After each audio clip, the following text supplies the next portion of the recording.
Hello guys, we are back.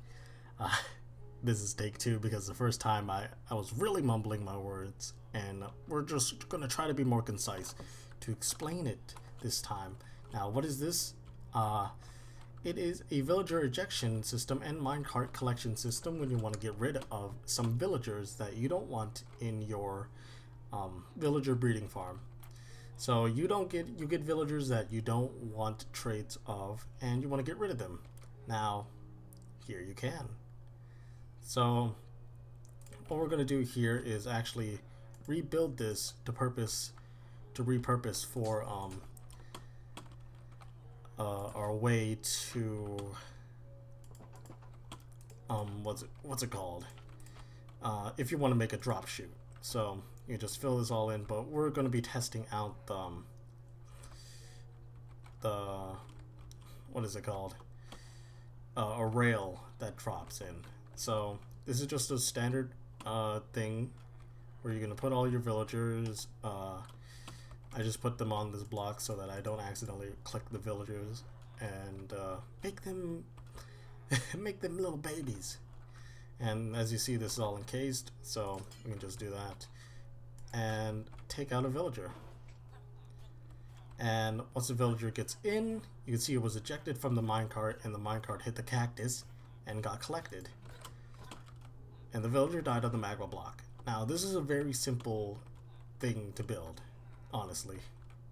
So, doesn't matter what you have right there. You can do the cactus stream that Mumbo Jumbo had for his villager bearder.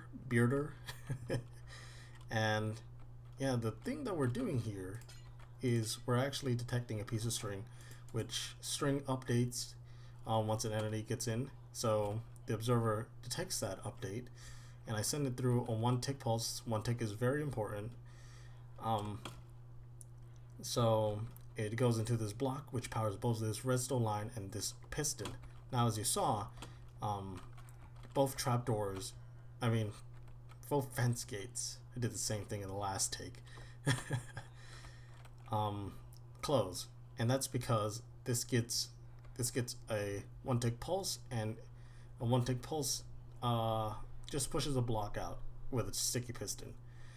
It acts like a regular piston, but it's sticky. So once you send another pulse through, you'll actually pull the contraption back, and that's how we get this back into the powered state.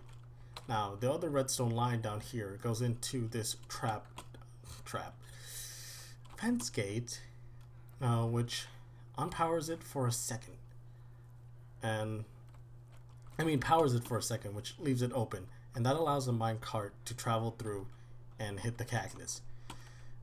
Now, the villager can't run through because this is half a block. They can't get off the magma block in that case, so they're still taking damage. And boom, they die. So that's the whole contraption. Now, there's a few things I want to point out. You need to have these two spaces, slanted rails, and that. We could open this up, right? We could actually close this too, so that baby villagers, if they ever get trapped in, and can die still, but they would be able to fall down here as well. And you don't want to send any baby villagers through. So I just made sure like no blocks were unnecessary. So how do you do this rail? Oops. Okay, that was the right block. So the rail, if we update it, will be like this when you place it, and you want the rail to be like this. So you do that. You could keep this here if you want. I wouldn't, just because in the off chance that the minecart collides with the villager accidentally and it gets pushed up here, you'd have to build like another contraption like this down here. So actually, let's close that off. So you do that, you just remove it and don't update the rail again near this block. You can just keep placing rails around here. You just you can't update that rail by placing any other rails next to it. You can place blocks though. And yeah, we got everything I think, explained nicely.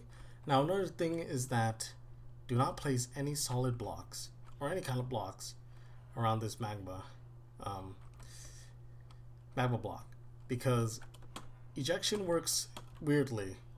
So the ejection will go to you will be ejected from the minecart onto like the nearest solid block. It's just like the same thing as getting out of a bed. You'll be just ejected to the side of the block where the ejection happens. You won't. I don't think you'll ever get ejected on the block that you are getting ejected from, unless it is the only block that you can be ejected to, and it checks for that.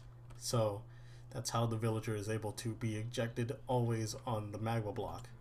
So just no opaque blocks, no blocks that you can use to pass redstone through.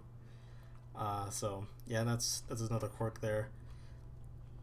I put the redstone block here. You can put it anywhere because it connects to the whole redstone. It connects to the whole activator rail since it's all one type of rail. You can also send the minecart back up through some sort of system and back into this dispenser if you want, with a soul sand stream or something like that. But yeah, this is simple. Well, I'm going to show you a test with 2 villagers. So this is how it would look like if you did the rail system. Obviously, one thing is that if this villager ever gets out, it could wander onto this and fall to their death somewhere else, but it could also fall here. So I would just have any rail thing encased. But yeah, this is literally how it works, and we got our 2 minecarts back, and yeah, that's pretty awesome, right?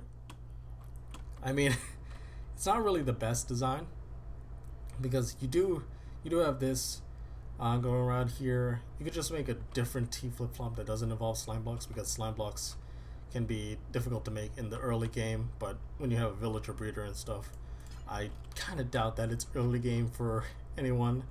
So yeah, and if you ever want to reset the slime blocks, if they ever get out of sync, just place a redstone block on its side like that, anywhere not near the slime blocks, and it will just grab it. I mean, you just do that. So yeah, so as you can see, just grabs it and would pull it back, but I think that was over the block limit. So so yeah, you can see the opening and closing mechanism like that, and yeah, that's pretty much it. I don't have both the hoppers facing into the chest, even though it should be. You can't see that, but one of the hoppers is facing into the other hopper, which is facing into the chest. So you can put both of them facing into the chest. You could actually just make a hopper chain out here and put it into a different chest, or just put it right into a dispenser system that allows the items to travel back up into the item movement system, so you can drop it right back into the dispenser here. So yeah, that's pretty much it. Hopefully you find this useful, or enjoyed the little thing. I'm not gonna make a tutorial about this because it's pretty simple. Like I said, no blocks, no solid blocks around here. I just use glass so you can see it. These can all obviously be opaque blocks as well. Just don't put them above the chest, or otherwise you can't open that chest. So yeah, that's pretty much it. See you guys the next one. Oh, by the way, we're playing in the 1.14 snapshot. So yeah, your mileage may vary in different versions. The villager suffocation thing might not be in your version, but we'll see about that. And see you next time. Hopefully 1.14 comes out before summer or something, so I can I get to play it without having to worry about transferring to a different college. So, see you guys in the next one. Bye bye.